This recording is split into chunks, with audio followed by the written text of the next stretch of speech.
Mike Brown, the former FEMA director. Joining us here is the former FEMA director. History, I think, was very unkind to you, my friend. Very unkind. Mr. Brown, thanks for being with us. This is Michael Brown Unplugged. So let's get started right away, because I want to talk about a story that appeared in the Washington Examiner. And the headline is The Blue State Blueprint.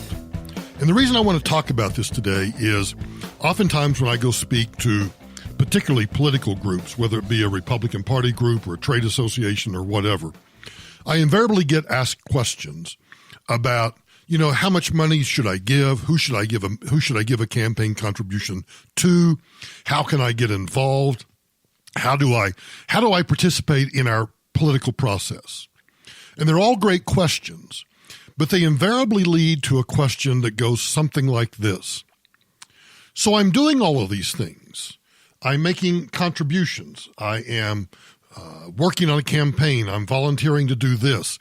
I have actually, stepped up to the plate, and I have decided, and I've put my name in contention to run for dog catcher or county commissioner or a city council or board of education position. And as I do that, I find the person says to me that I'm not making any difference. And that regardless of how much money I give or how much time I spend or whatever I do, nothing changes. When you look around at Colorado and you realize that Colorado is, in essence, a blue state. Now, I don't want to get into the details of how many conservative or let's just say red people. Is that politically incorrect? We'll call somebody that cares. How many red people or conservatives there are in Colorado versus how many progressive liberals or blue people there are in Colorado. Sometimes it doesn't make any difference. Now, you can have such a disparate or such a wide divide between conservatives and liberals that the numbers, just the raw numbers themselves, work against you when you get down to the level of retail politics. What do I mean by retail politics?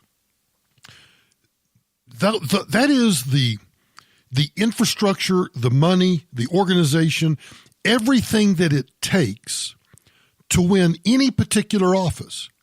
It doesn't make any difference whether you're running for United States Senator, you're running for a state Senate position, you're running for a county commissioner, a mayor, a city council, board of education, dog catcher. It doesn't make any difference.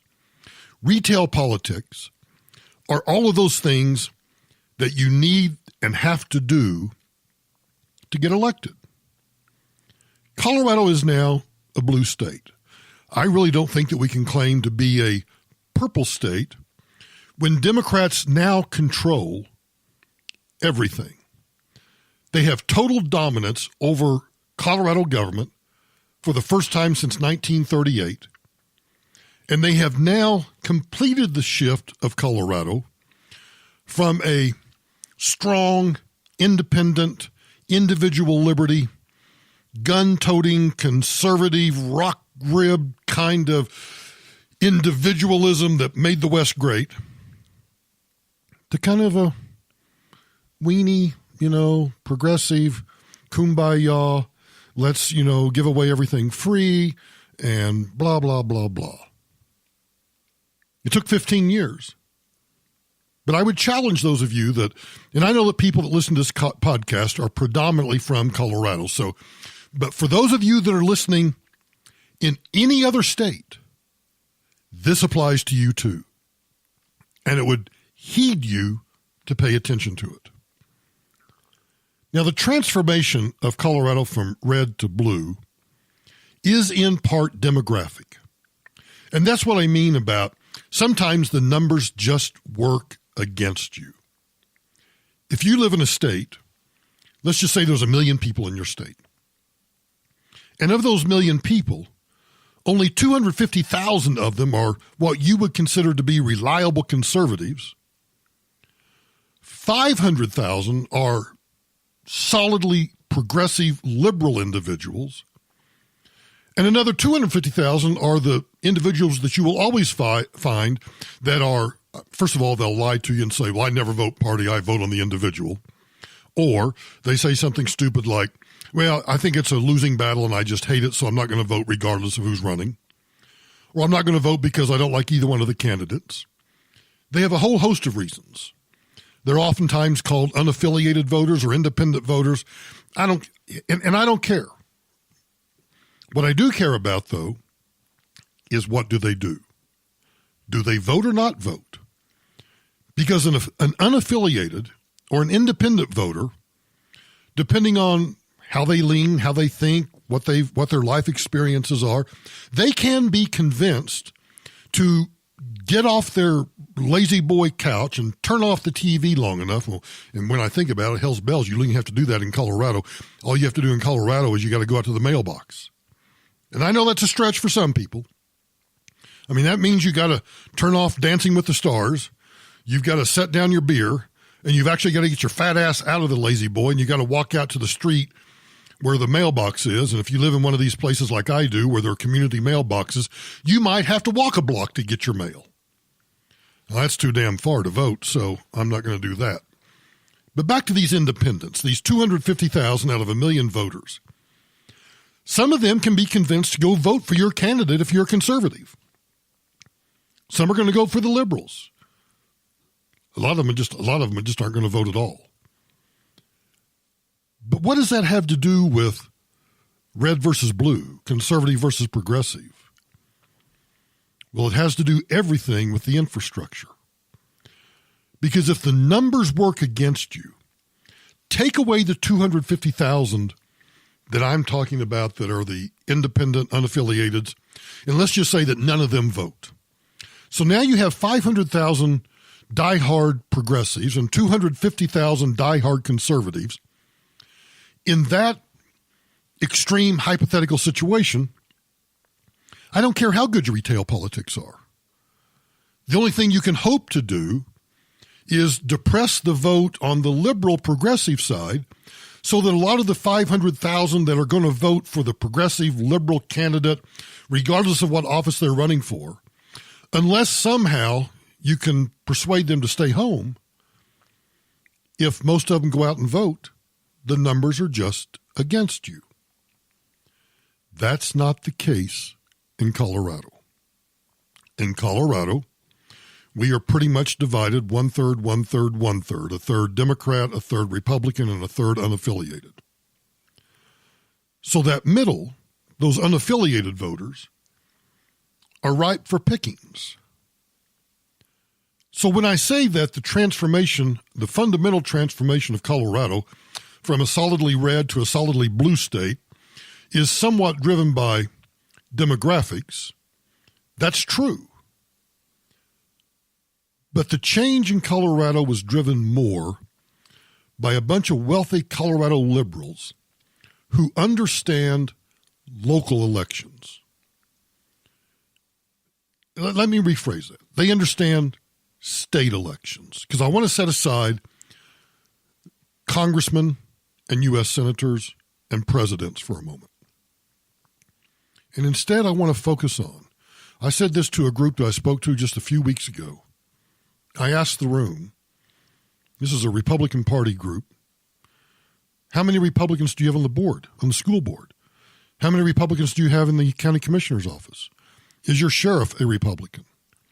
How many how many city councilmen? All of these other levels that I think are just as important as congressmen and senators. It's state senators, it's state representatives, it's councilmen, it's commissioners, it's school board members. It's all of those that are equally important. So let's go back to 2004. In 2004, we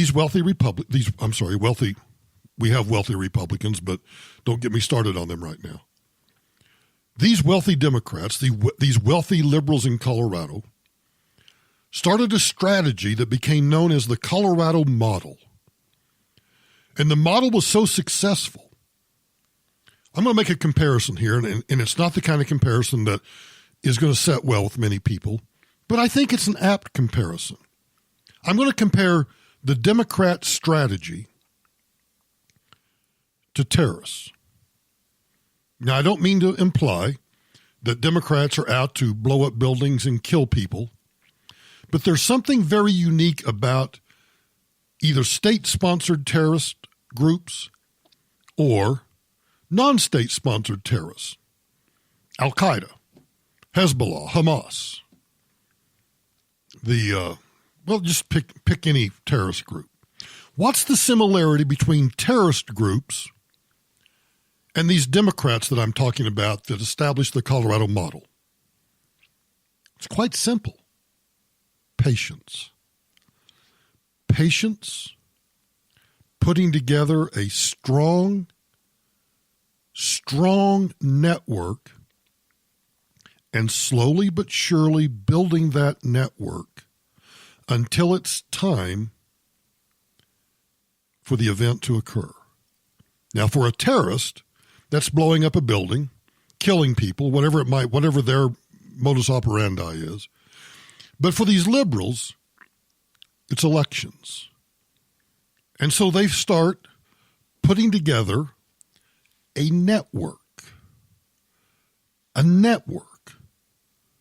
infrastructure, so that when they start asking for money and when they start campaigning for particular positions, they have this incredible infrastructure that is well organized, well funded, and operating below the radar.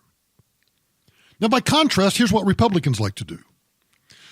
Republicans like to find a particular position.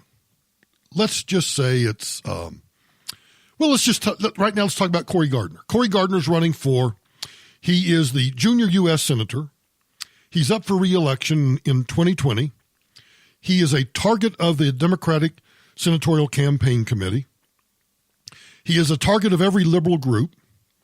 And they're after him because they believe he's vulnerable because of his support, which is off and on for Donald Trump, and because they now understand that even though Cory Gardner won 6 years ago in a tightly contested race against Mark Udall, who had incredibly strong name recognition, a long family history, but nonetheless, Cory Gardner was able to beat him.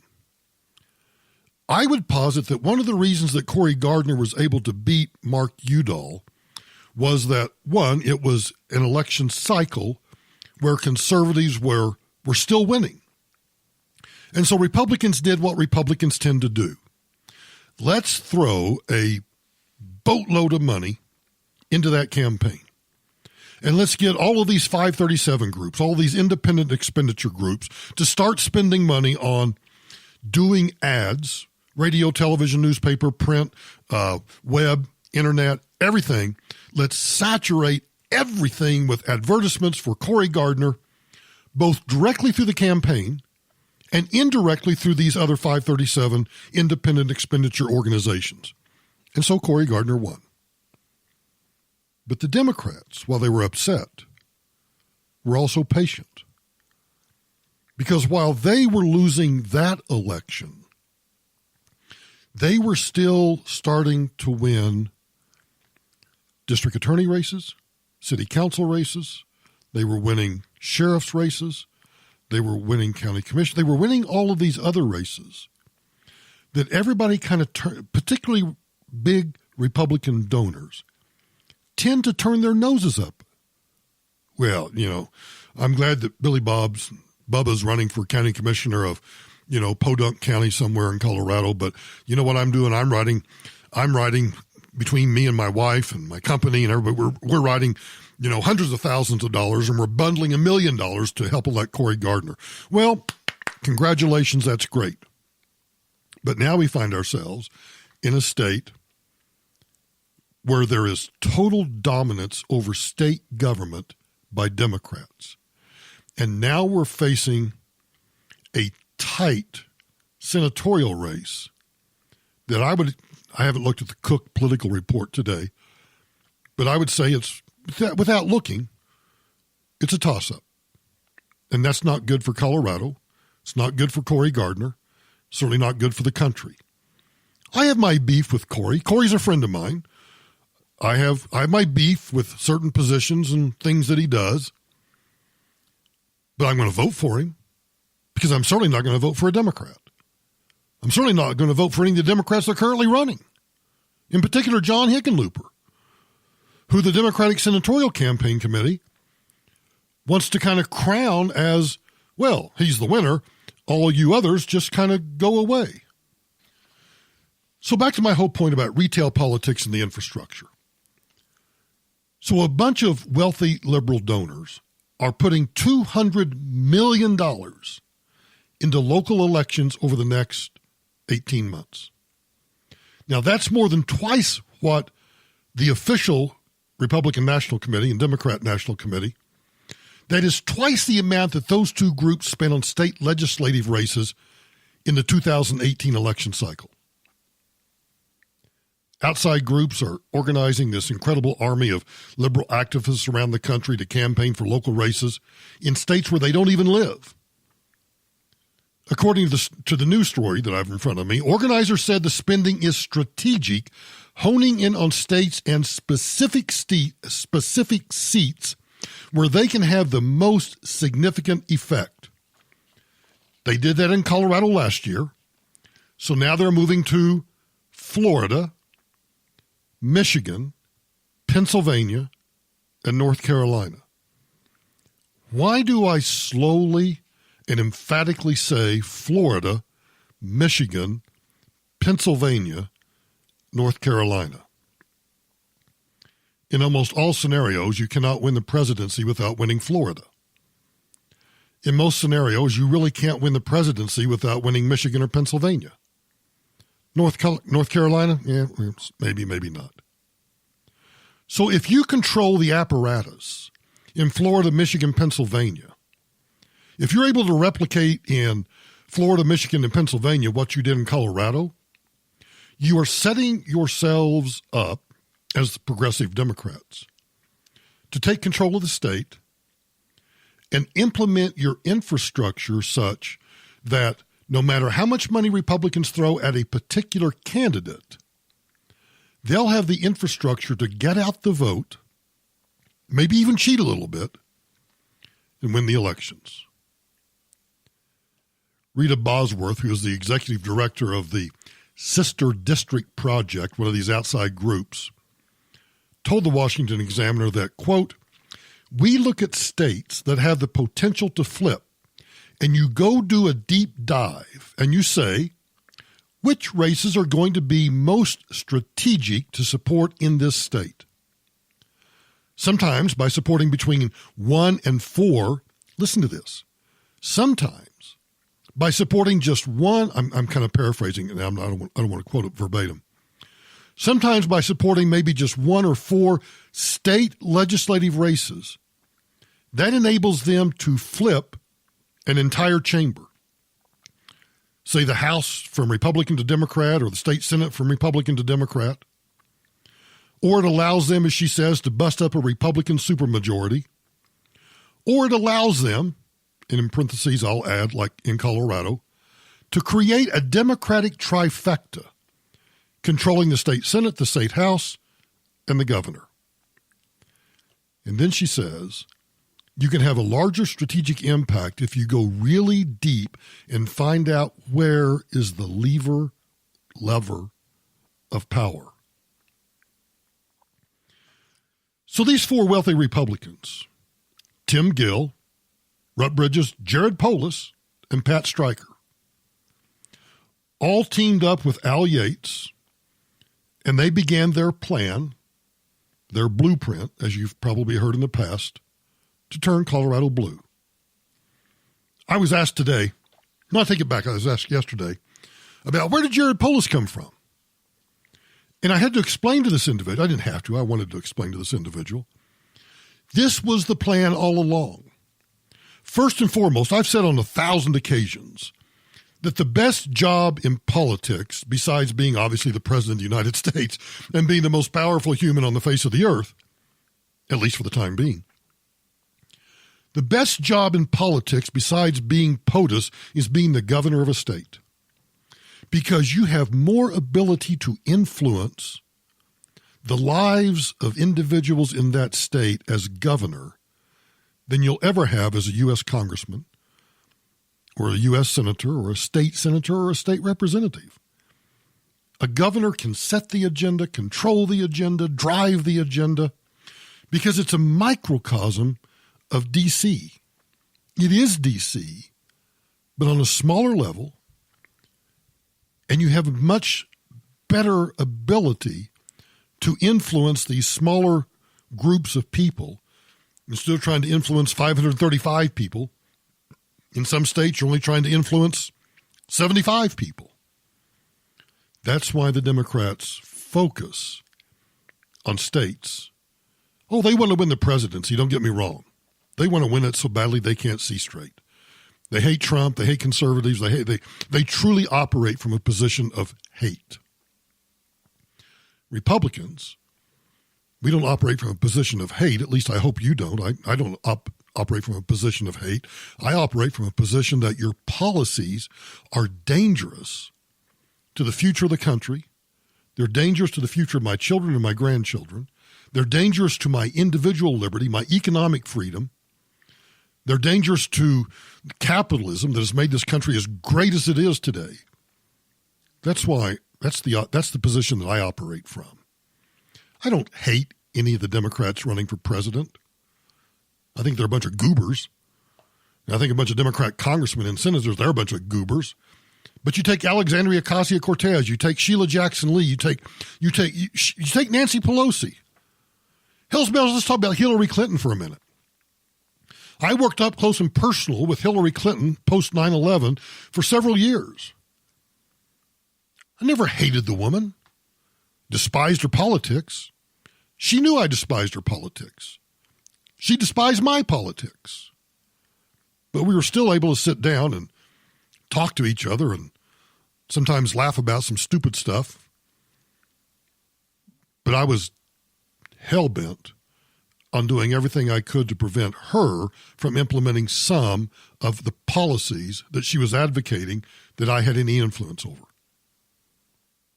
Democrats are they only care about winning, but they do so from a position of creating an infrastructure.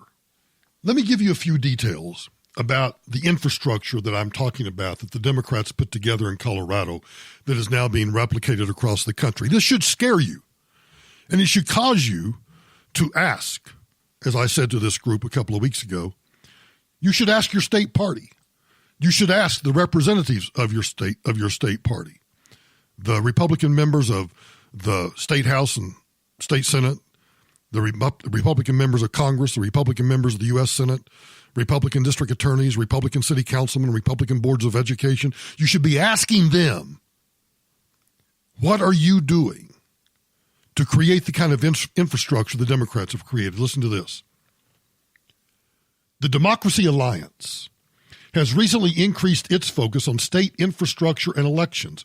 The invite-only network has more than 100 members who each pledge to give a minimum of $200,000 annually to organizations that are approved by the Democracy Alliance. So you first have to pledge to raise a boatload of money, but then you have to step back and allow these professionals to identify the organizations that are going to get the money because they're going to spend the money strategically.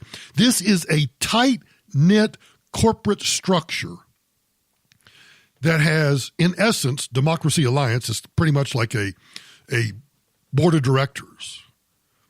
And they're saying, here's the strategery, and here's the money we have to spend, and here's how we're going to spend it. The network, this article says, plans to raise a total of $200 million for liberal groups working on state and local elections in 2019 and 2020.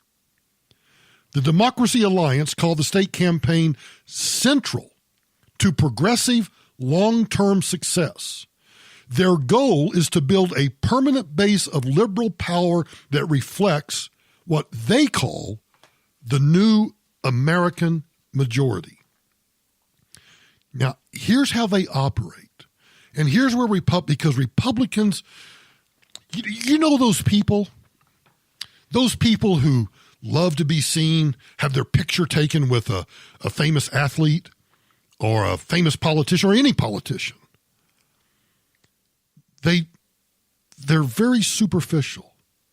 I don't mean to generalize, but a lot of people, a lot of big donors that give big checks do so for egotistical reasons, not for philosophical reasons. And those same big donors who would walk into a corporate C-suite or a corporate board of directors meeting and pick apart the budget and the spending for the next fiscal year are more than happy to write a $100,000 check on the Republican side and never ask how it's going to be spent. On the Democrat side, as much as they claim to be socialist and capitalists and communists or whatever it is they claim to be, they are this. They're smart business organizers when it comes to retail politics. Because the Democracy Alliance, this head of the beast, it doesn't collect or distribute funds. Its members are directed to donate to a list of approved partner organizations. And many of those groups, those partner organizations, are building state-level infrastructure. They advocate for things like, listen closely, voting laws, chapters in 22 states, nonprofit activist groups, chapters in 23 states, Progress Now, 21 states. The Democracy Alliance directs funds to organizations that specifically work on flipping state legislatures from red to blue. Now, they work with another group called Arabella Advisors. That's a big consulting firm that sets up literally, you've heard of like pop-up cafes, pop-up restaurants, pop-up coffee bars, pop-up kiosks in a mall. This group of advisors sets up liberal pop-up groups around the country. They're just organizations that are primarily a website. But what do? Well, what they do is they fund advertising, outreach, grassroots organization. They do all of the things that are retail politics infrastructure that allows them to win elections. Those groups brought in combined revenues of more than $600 million in 2017. I just ask you to look around. What do we have? As Republicans, what do we have that is similar? For years, Republicans had an advantage at the state level. So they were able to redraw congressional districts in a way that benefited them in the U.S. House of Representatives. Well, the next election is 2020. People are obsessed with Trump. They're obsessed with who's going to run against him. But as one individual said, in the long run, we're going to focus on state legislatures because the state legislatures are the ones that will redraw the districts, not only for state House and Senate members, but also for the U.S. House. And so they're going to pour money into winning those seats because that gives them a political advantage, just as we used it for a political advantage when we had control. And now they're going to use it against us. That's retail politics. So what's the conclusion? I mean, I could talk about this for the entire hour of this podcast. It is this.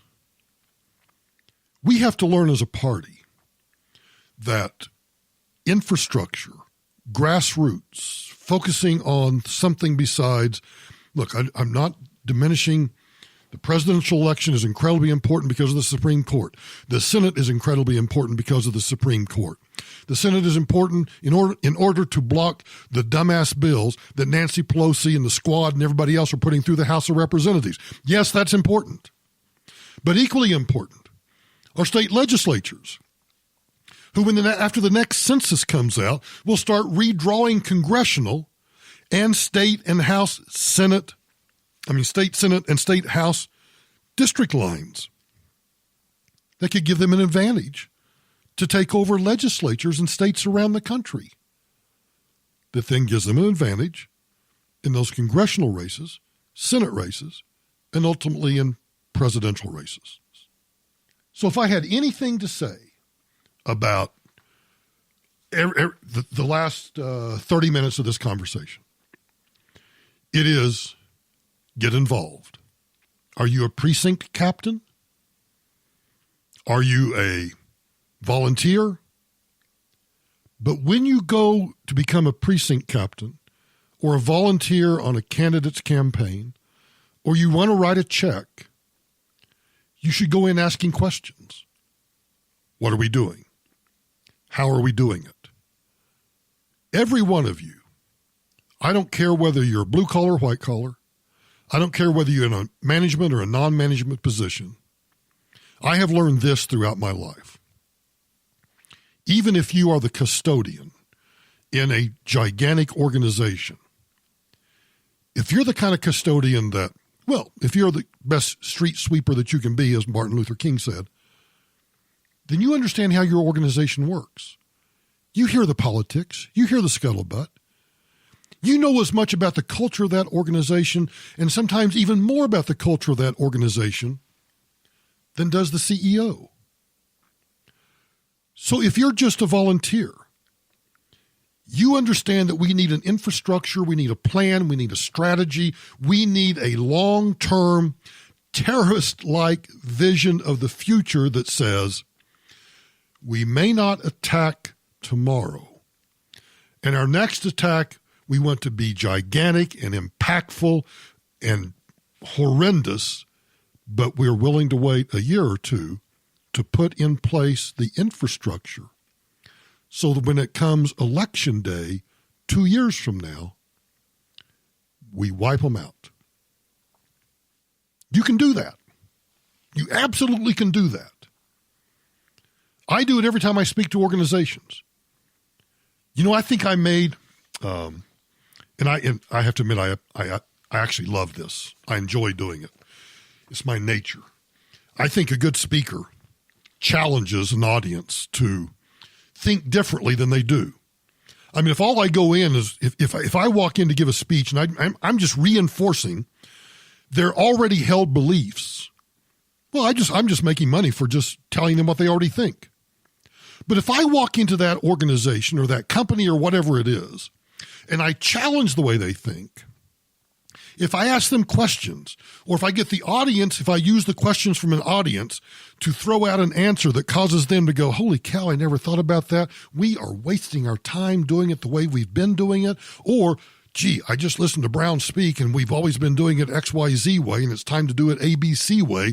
I really need to go back to my committee and talk to them about doing this. Then I've got a big sign on the battleship that says mission accomplished, except I really have accomplished my mission. You can do that too. And if you care about the country, that's what you will do. You'll find your spot. Not everybody has time to volunteer. And it doesn't make any difference. Oh, I promise you this. It doesn't make any difference how much money you give. You give $25 to a campaign. You're going to get emails. You're going to get requests to help. You're going to get bombarded for that $25. Or if you pick up the phone and you call the campaign office of an individual running for district attorney and say, I'd like to volunteer. Well, watch out, because they're going to let you volunteer. So think about infrastructure. Think about where your money's going and be willing to ask, whether it's a county committee, a district committee, state committee, a national committee, a local, state, or national campaign, whatever it is, don't be afraid to ask, what's your strategy for winning in the long term? I'll be right back. So welcome back. I want to talk about one more story that's local, but again has national implications because lots of police departments around the country are starting to do this, and it actually drives me nuts. And if you're a cop and you have a different opinion, I would love to hear from you. And I understand that sometimes, look, I come from a world, I spent 6 years in D.C., so I come from a world where I understand that there is a certain reason to classify information or to withhold information from the public because of the sensitive nature of it, and if it gets out, it could harm national security. I also understand from a law enforcement perspective that oftentimes you don't want information to get out because that plays into the hands of a suspect that you are either tracking, investigating, or tailing or whatever. So you don't want the perpetrator to understand what you know. You want them to operate in darkness about what the cops know about what you've done. So with those caveats, you may or may not have seen a video of it can only be described as chaos in Lodo. Those of you who don't live in Denver, you don't live in Colorado, Lodo stands for Lower Downtown. It is a former kind of poverty-stricken warehouse district that was just run down and crappy. I can remember driving across the 20th Street Viaduct Bridge into downtown Denver, into this warehouse district to go to meetings in downtown. And it was, it's like driving through the south side of Chicago or a ghetto or anything else. It was just a nasty rundown place. Well, over time, developers bought up the warehouses and turned them into really nice restaurants and clubs and shopping districts. And now they've got condos and lofts, and it's kind of the old cool place to go in Denver. And I say the old cool place because now these things are springing up all around downtown Denver. Tamara and I often go to Lodo. I take that back. We don't often go to Lodo when I think about it. But when we do, because we're old farts, we tend to go earlier and leave earlier because, quite frankly, I do not want to be in Lower Downtown when it turns dark. And I certainly don't want to be in Lodo when the bars close down. This video that was taken by a private citizen shows this group of, I'm going to call them thugs. You know, your son or daughter might have been in this group. And if they were, I'm sorry. But the group was acting like a bunch of thugs. There is a car that is traveling down a street that has come to a stop. Now, I don't know what the car was doing prior to the start of the video. So I don't know whether he yelled at somebody, threw something at somebody, or he may have just, for all I know, have been driving down the street, kind of ran into this crowd, and came to a stop. That's when the video starts. And the mob, I'm not going to call it a crowd, it was a mob. The mob descended upon his car, trying to literally tear off the driver's side door, rocking the vehicle, apparently in an attempt to maybe turn it on its side or turn it over. And the guy inside, who doesn't look to be 30, maybe he's younger than that, appears to me, at least from the citizen video that I watched, appears to be pretty unnerved. Now, I want you to imagine you're in a car by yourself and a mob descends upon you. Let's start with the assumption that you did nothing else. You didn't provoke anything. You just drove down the street, and the mob, when you stopped at the stop sign or the red light or whatever it was, the mob descended upon you and started they opened the car door, they tried to pull you out, there was one thug that was literally trying to pull the car door off. I don't know whether the guy's trying to get his car in gear. I don't know what he's doing, but eventually, as this mob continues to descend upon him, the car that was stopped squeals its tires and speeds off. I don't know all of the facts, but it appears to me that the driver of the car was scared, panicked, and was doing everything he could to get out and away from that mob. Now, in so doing, he hit some people. He hit 2 people, according to every news source that I've read. And if you watch the video, You can kind of see him hit one person, and then you can, as the car is driving away, you can see another person that he's probably already struck that's laying down in the street. The Denver Police Department did not release any news about that incident until 18 hours after the collision. And you know why? Because the Denver Police Department has decided to encrypt all of its radio traffic. Not encrypt its traffic when there's an incident going on and they're trying to, control a crowd, so they don't want the crowd to know what's going on, or there's some security reason why they don't want anybody else to know their maneuvers. They've just encrypted everything. So if you're one of these people, and I'm not one, but if you're one of these people that has a police scanner and you like to listen to police radio and you like to listen to the frequencies and hear what the cops are doing in your neighborhood or your town or whatever, well, you can't do that in Denver anymore. If you're a journalist and you want to keep track of crime and you want to be able to, if there's, if it bleeds, it leads, right? So if there's a big wreck or there's something going on and you want to be able to hear the police traffic, and by traffic I mean the radio talk, you want to be able to hear that so that you can, if you're the news editor, you can dispatch a reporter, hey, get downtown right now because something's happened. Can't do that anymore. So this event happens, and only because of a citizen taking a video of it did the public ever learn what happened. Now, the reason I say that and I emphasize that is I want you to imagine, what if, it's kind of like if a tree falls in the forest, does it make a sound? Well, what if nobody had videotaped this? What if, because the only reason that the local CBS affiliate, a local CBS reporter, started asking about the video and kept pushing the Denver Police Department, hey, what the hell went on here? What's going on? Tell us about, did you arrest anybody? Was anybody hurt? Blah, blah, blah. They finally acknowledged the incident at 8 o'clock on Sunday, 18 hours after the collision. They only held a news conference 36 hours after the incident took place. Why does this bug me?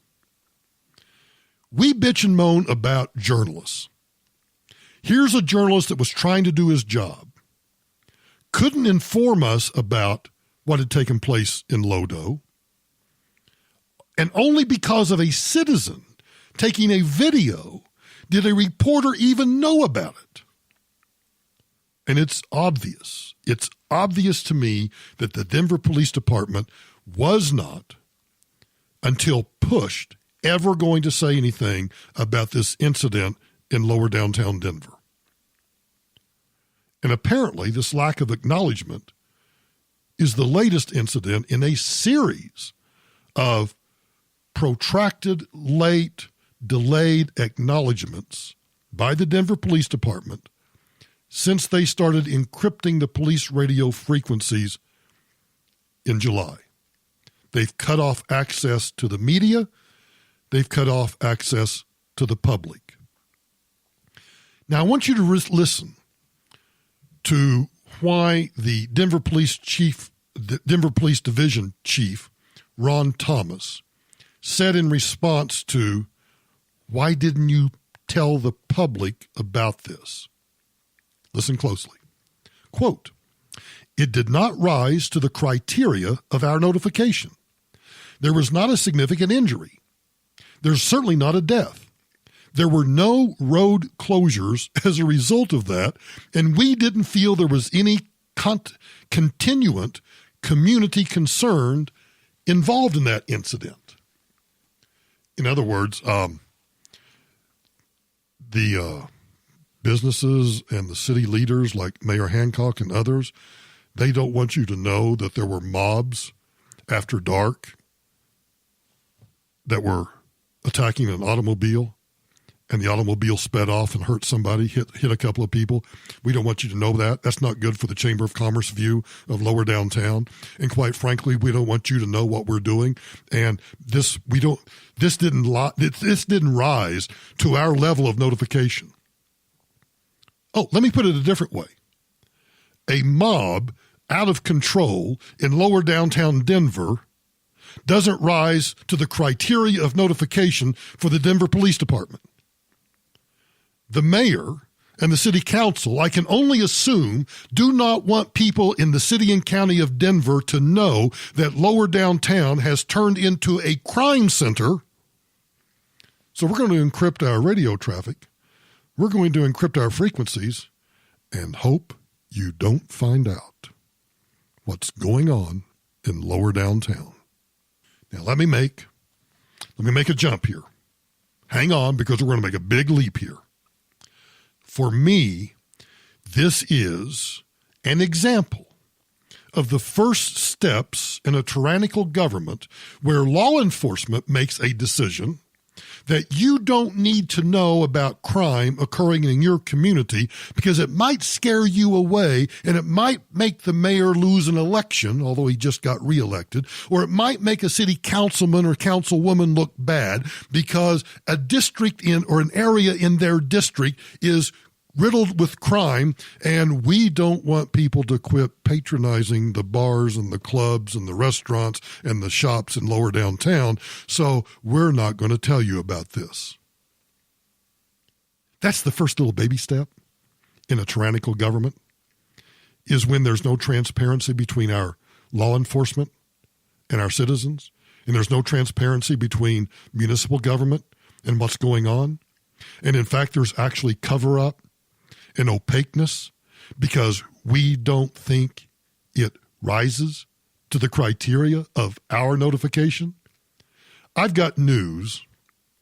Hang on. I got news. The Denver Police Department works for the people that pay the taxes in the city and county of Denver. And that doesn't necessarily mean that you have to live in the city and county of Denver. If you shop there, if you eat there, if you go to baseball games, if you go to football games, if you go to basketball games, if you go to hockey games, you're helping to pay the taxes that pay for law enforcement. And oh, by the way, that also pay the salaries of the council people and the mayor and all the bureaucrats. Shame on Denver. But I'm not surprised. All right, let's switch gears for a minute. That's enough Denver and that's enough politics for the day. Although I guess this is kind of politics too. Apparently, electric vehicles in Australia's eastern states are responsible for more carbon dioxide emissions than regular gasoline vehicles. This comes from a report that tells the Labor Party's Green Cars policy might require up to $7 billion in upgrades and installation of recharging infrastructure across the entire country of Australia. A pre-election briefing obtained by The Australian, it was prepared by some engineering firm, concedes that the immediate benefit of electric vehicles in Australia is no way guaranteed. It also says that electric vehicle target of 50% of new car sales by 2030 would need between $5 and $7 billion in recharging infrastructure, and then a bunch of additional spending for switchboards, transformers, poles, wires, and everything else. But I think the best part is the report released a couple of months ago. I'm always fascinated by the fact that, so I'm looking at a story dated August 26. It's August 29. They're talking about a report that was released in April, May, June, July, August. 5 months. 5 months for this story to make its way onto the interwebs so that a goober like me can read it and tell you about it. It always fascinates me.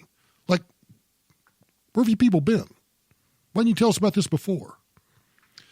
Apparently, the cars have higher CO2 emissions than regular cars. And you know why? Because they take into account the manufacturing process, all of the infrastructure the manufacturing for the infrastructure, the maintenance of the infrastructure, all of those things have to be manufactured. Well, the forging of steel, the production of aluminum, the production of copper wiring, whatever it might be to do all the infrastructure for electric vehicles. Well, you have to do that with carbon fuels. Yes. So when you add up all of that versus, it's easy to say, oh, look, I'm driving a vehicle that emits zero carbon dioxide. Well, it may not emit carbon dioxide as you're driving down the highway, but the manufacturing, maintenance, and refueling of your electric vehicle does take carbon fuels. And all of those things do emit carbon emissions. It's the dumbassery. Look, I'm not opposed to electric vehicles. If you want an electric vehicle because you think it's going to save you money on gas, have at it. I don't care. I'm a believer in free markets. If you want to buy one, go buy one. Just don't tell me that you're saving the planet when you do. Is that a deal? Hang on, I'll be right back. I don't know why I'm surprised by, you've heard the story about deep fakes where, these geeks are able to take, and this actually kind of scares me because it could happen to anybody, including me. I don't want it to happen to you. I don't want it to happen to anybody, friend or foe. But these geeks are able to take your voice, your image, or they're able to just take your image and redo it so that it appears that you're saying something entirely different than what you said, or that you're doing something other than what you were actually doing. Those are called deep fakes. So why should I be surprised? Because this is the culture we now live in. Nothing is real. Do you ever now? I do this all the time now. I look at photographs. And my first thought when I look at a really wonderful photograph is, how much was this photograph digitally augmented, changed, whatever was done to it? And I'm not even talking about photoshopping. I'm not even talking about taking a great landscape photograph and then using Photoshop to put a gigantic full moon over the plains. No, I'm even talking about just amateurs. I'm not even talking about me. I consider myself to be not professional, but I'm really good with a Nikon. And I now take my photographs and I tweak them. Before I put a photograph up of Greta the Leonberger on Instagram or a photograph of the grandbaby or whatever I might do, I look at it. And I might want to change the focus a little bit, or I might want to change the hue or the tone or whatever. And I can do that very, very easily. That's the culture we now live in. In fact, let me, before I get to the story I wanted to talk about, let me talk about this one instead real quickly. Nissan. For many people, the game of golf is a great source of relaxation and entertainment. Here's a little gadget developed by Japanese automaker Nissan, the Pro Pilot Golf Ball. Now, what do you think the Pro Pilot Golf Ball does? As the 4-year-old in the video demonstrates, it's hilarious. No matter where or no matter how someone puts the ball on the green, it will automatically take control of its own course and go into the hole. Insert your own joke. It's especially good that hitting it with the golf club doesn't damage the mechanism. This might change golf as we know it. Yes. In fact, what an understatement. Are we now going to use golf balls that automatically find the hole? Well, crap, I might take up golf. Except that's not real. Here's the story I really wanted to get to. I don't know the last time that I ate. Well, I do remember the last time I ate at a Kentucky Fried Chicken. My grandson and I were driving down I-25 headed to the undisclosed location. And the time of our hunger pangs hit just north of Walsenburg. Now, I know there are a couple of cafes, old cafes in downtown Walsenburg, but late at night, guess what your choice is on the north end of Walsenburg? Yeah, a Taco Bell and KFC combined. So my grandson and I pull in and we're like, okay, you know what? Let's eat some fried chicken. Here's my advice. This is free advice, but you know what? This is damn good advice. If it's 9 o'clock at night and you're in a rural area of America, that KFC might just be getting ready to close down. And so that Kentucky Fried Chicken that you're getting ready to pounce on because you got a craving for fried chicken, well, let's just say that by the time you eat it, you get back in the car and you get back on I-25 and you start heading down toward Trinidad and ultimately the undisclosed location, you better make sure there's a rest stop somewhere. WAFB television.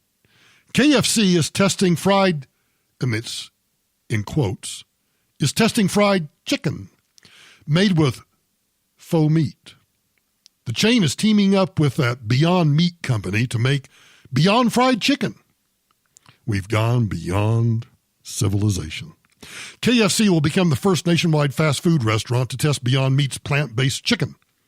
The vegan menu will be available at one KFC location in Atlanta on Cobb Parkway starting Tuesday.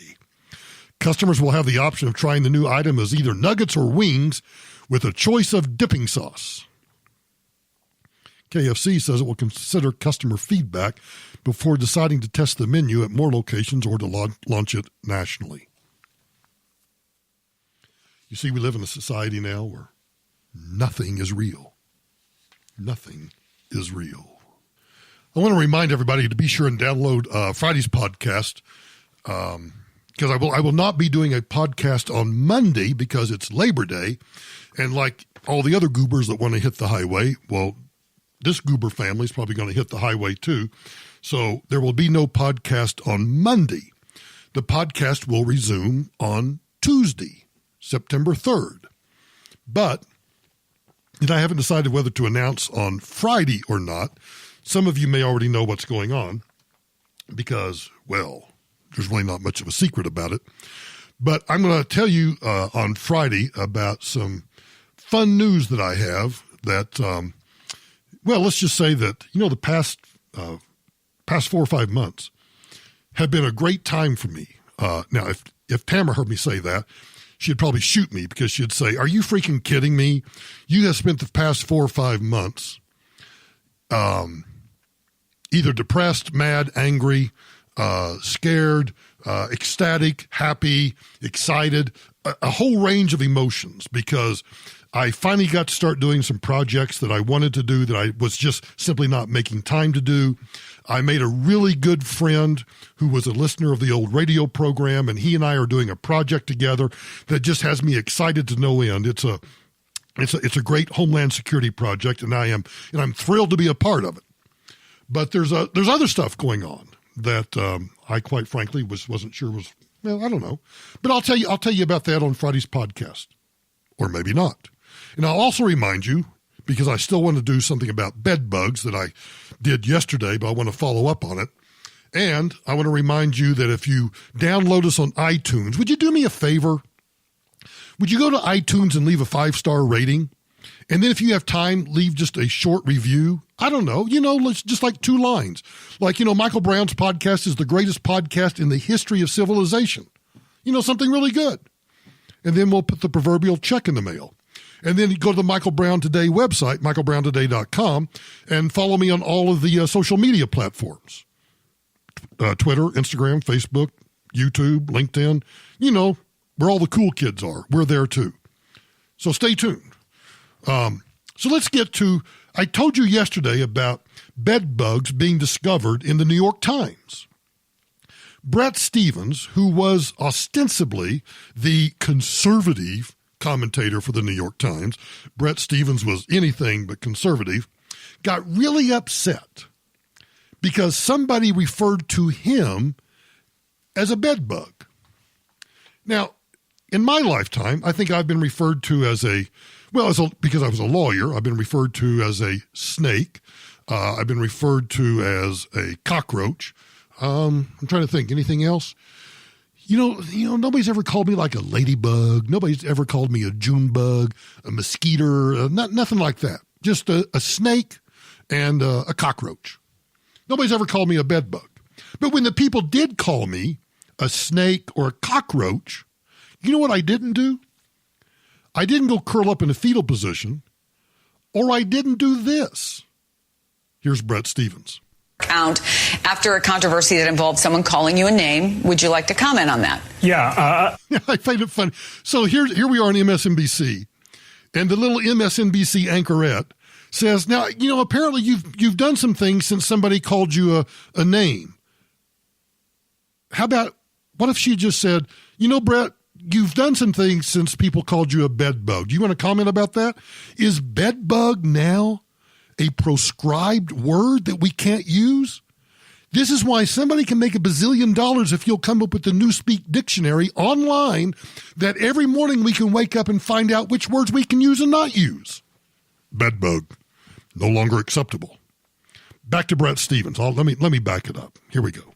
After a controversy that involved someone calling you a name, would you like to comment on that? Yeah, I'm going to be careful with my words because I know these are going to be examined carefully. So I think Twitter brings out the worst in its users. It tends to bring out the worst in its users. And yesterday, a professor at George Washington University described me as a bedbug or a metaphorical bedbug.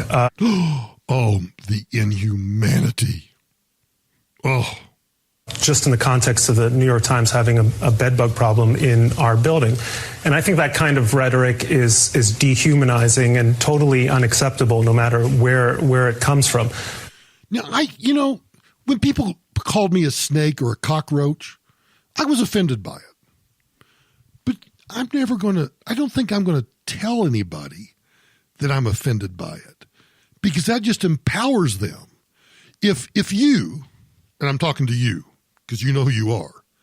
If the next time I see you, you refer to me as a cockroach or a snake, well, you know what I'm going to call you, don't you?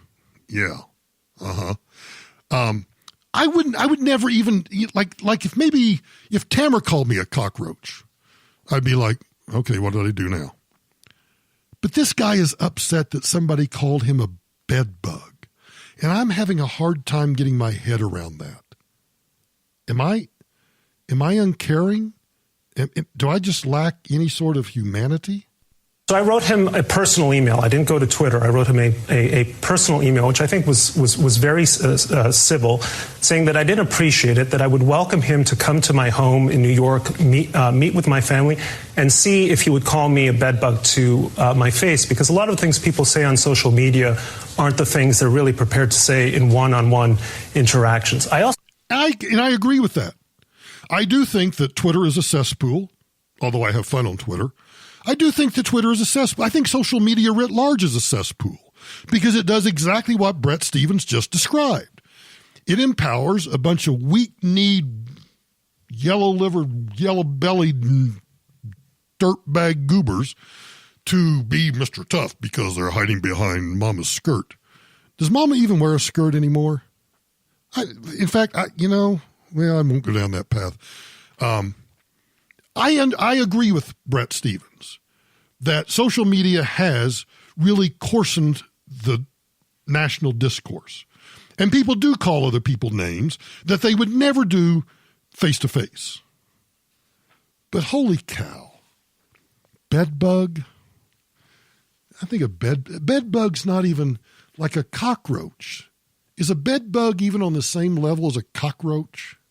Copied his provost on the note. People are upset about this. I want to be clear. I had no intention whatsoever to get him in any kind of professional trouble, but it is the case at the New York Times and other institutions that people should be aware, managers should be aware of the way in which their people, their professors or journalists interact with the rest of the world. That's certainly the case with me at the New York Times. My editors are always aware of what I'm saying, and I've sometimes been called to account, rightly so. He then posted my email on Twitter, so people are free to go and look at what I had to say.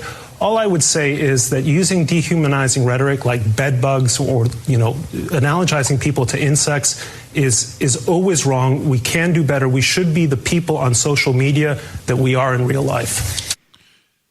If somebody called him, because you think about how sweet and adorable a ladybug is. If somebody called him a ladybug, would he have said the same thing? Like analogizing people to insects is just dehumanizing? He called you a ladybug. What if he had called you a butterfly? I just think we're getting way overly sensitive. I agree. Twitter is a cesspool, and some people do use dehumanizing language. And, but again, do you know what Brett Stevens, because I looked, he is now completely erased, vamoosed off Twitter. Gone. Because somebody called him a bedbug. Wow. Sticks and stones, apparently that no longer applies. Hang on, I'll be right back.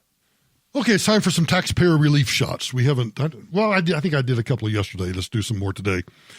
For those of you who are new to the podcast, taxpayer relief shots are where we celebrate not the death of a thug, but we celebrate the fact that law enforcement, you and I as private citizens, we're all able to exercise our God-given right of self-defense. Has really nothing to do with the Second Amendment other than the Second Amendment guarantees that our right to keep and bear arms shall not be infringed. I just chuckle every time I hear that phrase, shall not be infringed. Isn't that funny?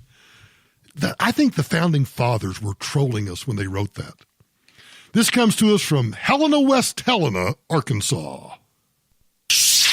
Breaking news from overnight. The man who police say was behind a long standoff in Helena, West Helena, Arkansas is now dead. Police say he was killed by officers in the standoff and that he killed 2 people before this all started. WMC Action News 5's Kelly Roberts live where this all took place in Helena, West Helena. Kelly, good morning to you.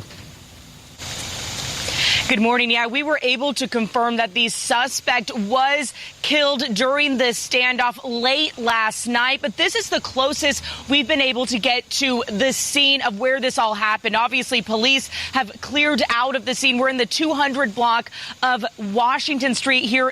You know what I was just thinking about? Sorry for the interruption. I was just thinking back to that Denver Police Department story. What if somebody barricaded themselves in a loft in lower downtown and they encrypt all of the chatter and talk about it? Now, clearly, I know somebody's going to hear about it. Somebody's going to see it, and somebody's going to start videoing it. Somebody's going to call the local news department. Something's going to happen. But let's say that it happened in a more remote area, maybe a quiet neighborhood where, everybody's asleep and the cops are very, very quiet. Nobody will ever know. It's just like that tree that falls in the forest and nobody's there. We won't hear it. So when there's a standoff and a thug gets killed after killing somebody else and nobody knows about it and it's never reported, it never happened.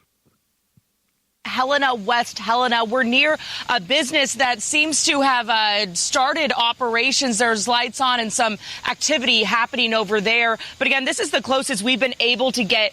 She seems awfully hung up on how close she can get to the scene, isn't she? And what point is it to the story that the business, by the way, she keeps waving a fly that's running around in her face. It's hilarious.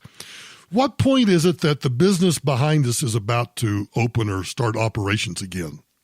I love local news. The scene of this standoff in the last 12 hours because it was such a large police presence here all yesterday afternoon and evening. But here's some video of that scene. Helena, West Helena police say the suspect shot and killed 2 people outside a home here on Washington yesterday afternoon. When police were trying to help those victims, officers say the gunman fired from the house at the officers. That's when Helena, West Helena police say Arkansas State Police came in with SWAT teams and bomb squads. Workers at a nearby plant were evacuated while... That's all we need to know. This clip's way too long. I'm bored with it. That's all we need to know. He killed 2 people when the Arkansas State Troopers showed up and the Helena, West Helena cops arrived. He shot at them. So they called the SWAT team and, well, he ended up dead right there. And thus ends the taxpayer relief shots of this episode of Michael Brown Unplugged.